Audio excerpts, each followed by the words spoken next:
What's up, everybody, and welcome back to the channel.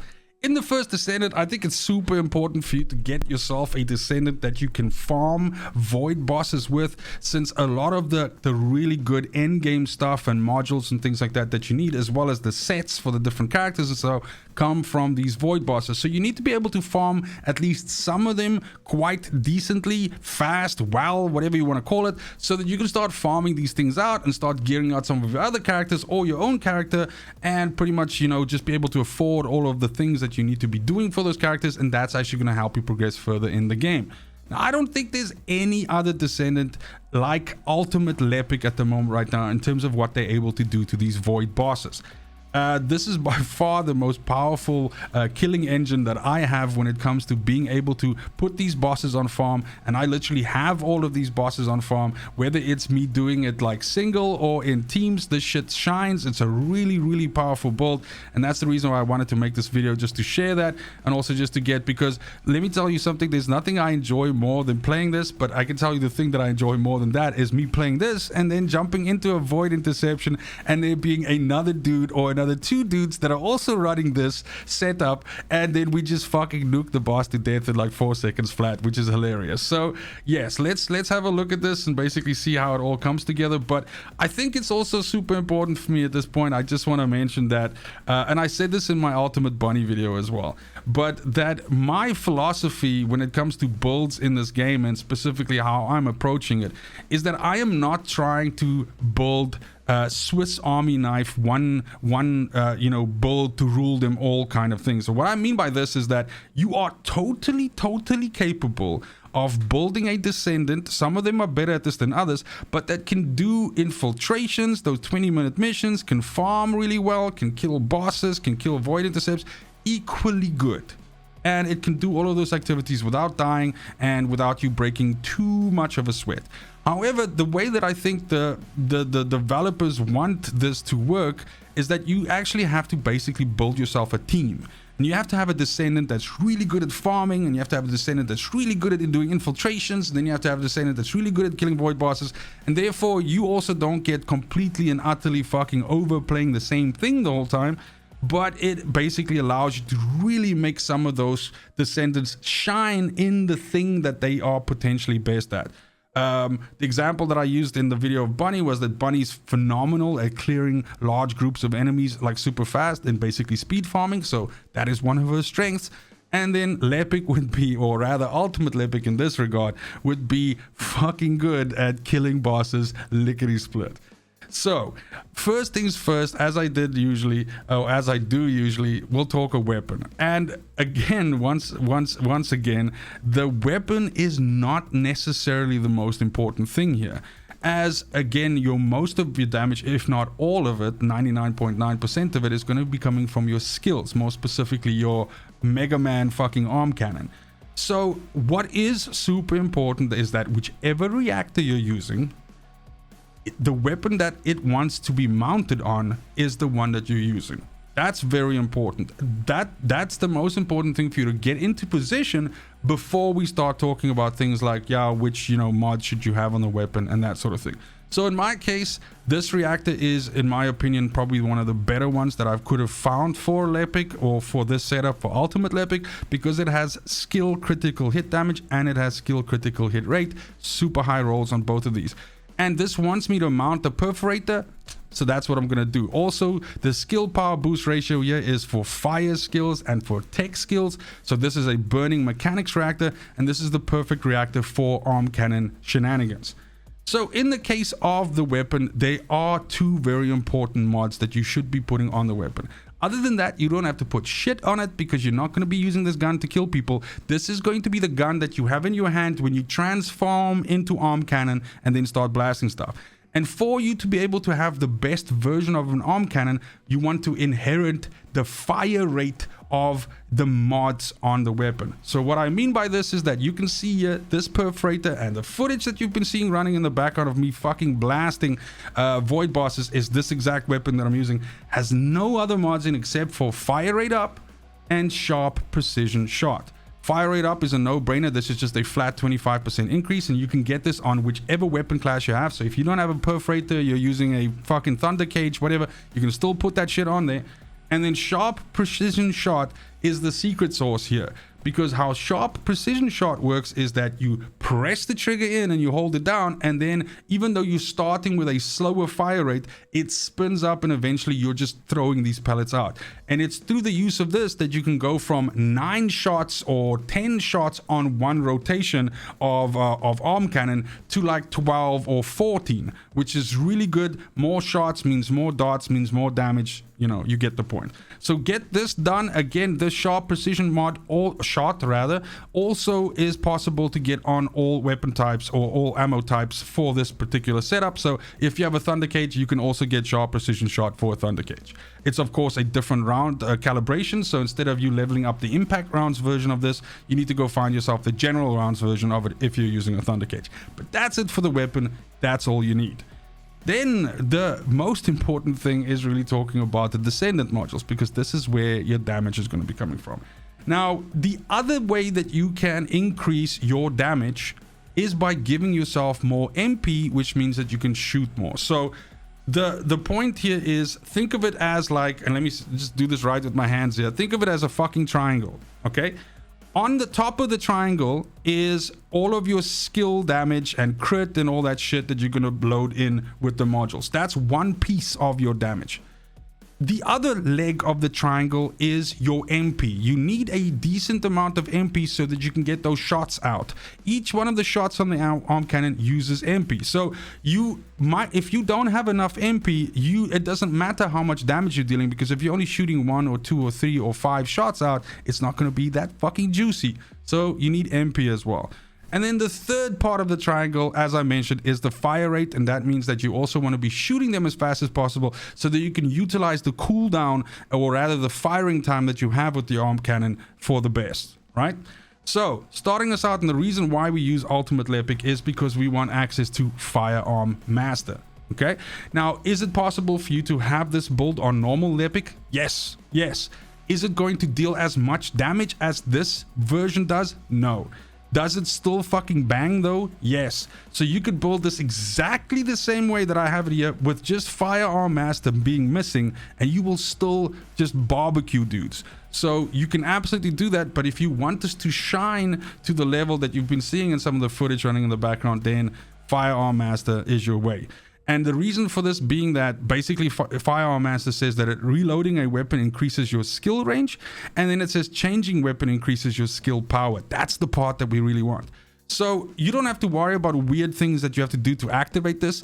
If you're just running around with your pistol and you activate your 4th skill, which is this bad boy over here, Overkill, that is considered changing a weapon. And so that will proc this effect, this skill power increase. So just by activating the skill, don't worry, you don't have to like cycle up weapons or some weird shit like that beforehand. Just by switching to Overkill, you will activate this, and you can quite easily see that with the buff coming up on your character. And then you will have a certain window of time that you can essentially shoot these things out. Okay. So then just running us through these mods quickly, and then we'll look at the overall stats so we can basically just see where we're landing at. MP Accelerant here increases our skill duration, and what the thing is, these overkill shots, they stay behind and they burn, and they basically cause like a dot, and this makes them stay around longer. And you want that. You want as many of these in one place at once ticking on an enemy, because that's also going to just deal a huge amount more damage. But this also gives me a slight amount of more MP, which is nice. This is I mean, 3.7% is kind of, you know, like basically nothing, but hey, you know, we're not going to say no to some more mana. Emergency measures here gives us critical hit rate and critical hit damage. Super important, because we are going to be stacking into crit. These things hit hard, but they hit fucking hard when they crit, and those dots that run can also crit. So this stuff is super important. You want to be stacking crit hit and crit damage. Technician is a flat 50%, well, a little bit more than 50% skill power modifier increase. Skill power and skill power modifier are two different stats, but both of those have breakpoints that you should be trying to hit because stacking just into one or just into the other is not going to give you the same level of exposure in terms of damage that you can get by leaning into both of these. Basically, without getting too fucking into the details and into the weeds of it, but the point is that you have multiplicative damage sources in the game and you have additive damage sources in the game. It is in your best interest to stack multiple damage, let me say, buckets together, which will give you an overall higher damage profile. I think a total dive into this topic is outside the scope of this video, but I'm looking to make something like that because I refer to it more often than not, so it would be good to just tell people, yo, check out this if you quickly want to have a breakdown. But it's sometimes, look, I mean, I'm gonna be real with you guys. It sounds a lot more complicated than it is, and a lot of people will make it seem like it's more complicated than that. But the bottom line is there are certain things in the game which multiplicatively, in other words, times increase your damage, and then there's things which additively, in other words, is just stacked on top.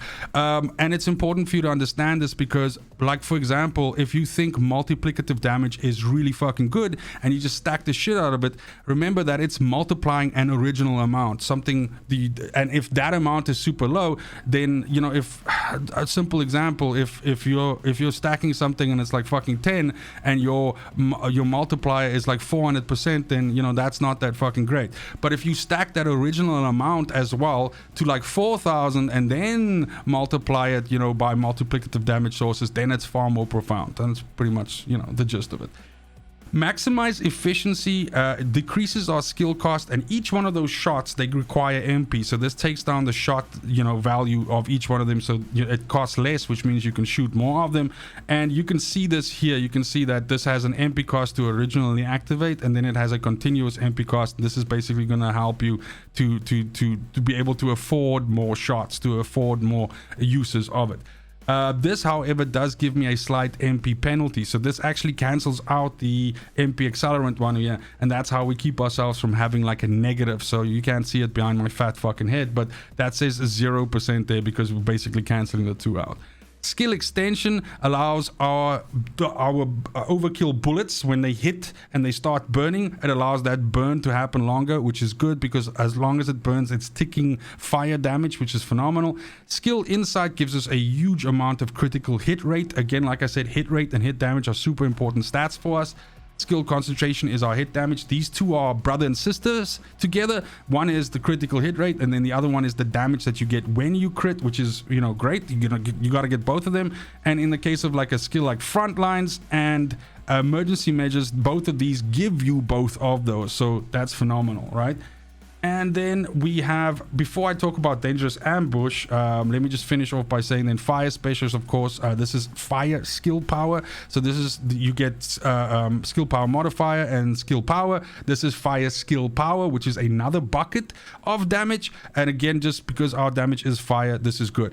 Does it, again, I just want to mention this as well, does it mean that you can only really, capitalize on this build being super strong against enemies that are weak to fire? No, not at all. This thing will blast shit that is very strong against fire. It's not going to be as profound as something that's weak to fire, but it's still gonna turn on the fire. Dangerous ambush is the secret sauce here, and this is something that you see dangerous ambush in a lot of builds. And there's a reason for it, and that is because, especially when it comes to void intercept bosses, first of all, this just gives you additional damage against a target that is not targeting you. Okay, so if you're playing in duos and teams and stuff like this, if the boss is not concentrating on you, you're going to be dealing more damage to them because your skill power is going to be increased. The funny thing is, even if you're solo, there are cases where the game considers that the boss is not targeting you, and you will benefit from this. But the real coolness from dangerous ambush is the fact that you also get even more skill power if the target is immobilized. And in the case of void bosses, of course, how you immobilize them is by knocking them into a stun state or a stagger state by blowing off their armor pieces and stuff like that. And this can do that, right?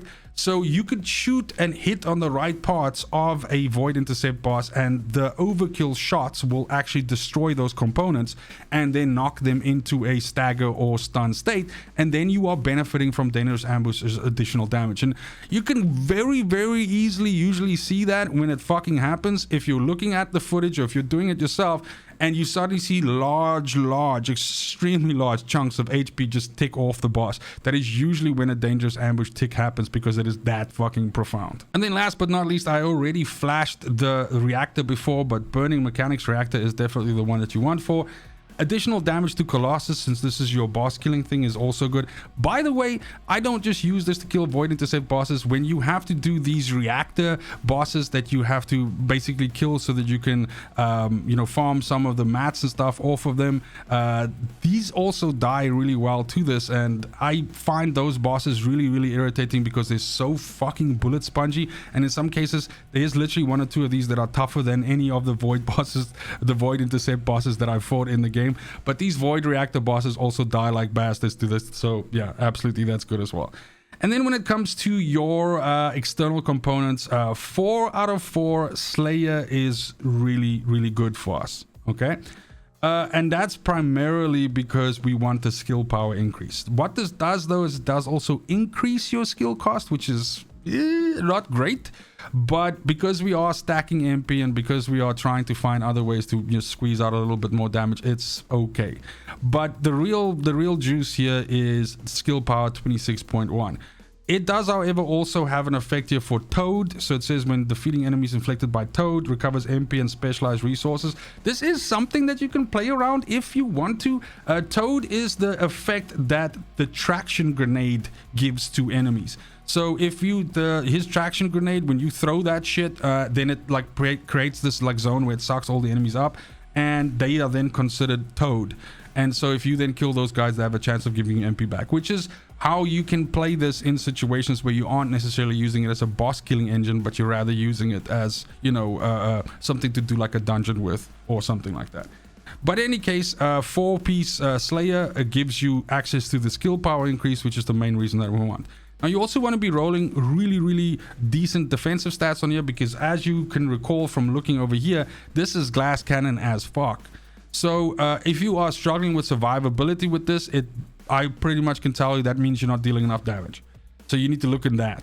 But what the survivability that you get from your external components and just knowing the character and playing, I would say, medium well, is going to keep you alive and you won't be going down, because especially if you're going solo, you're going to be killing stuff before they present a threat to you in terms of the void intercept bosses.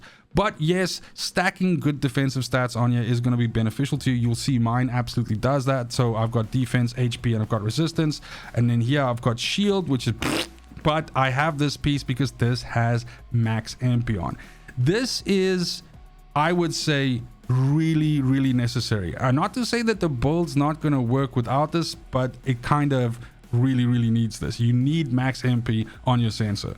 So absolutely get that. As you can see, I have a purple roll on here, so fucking yellow would be better, but get yourself something with max MP on. It's important because this is easily means like another 3 to 4 shots out of your overkill cannon, which is important. This does, I also have chill resistance on, which is cute. This has shield on and defense. Again, shield is yuck, but we'll take the defense. And then this has HP and toxin on. Again, shield, but yeah. But we've got 3 resistances being stacked here, which is good. And then just to finish us off here quickly, let's just quickly look at the stats.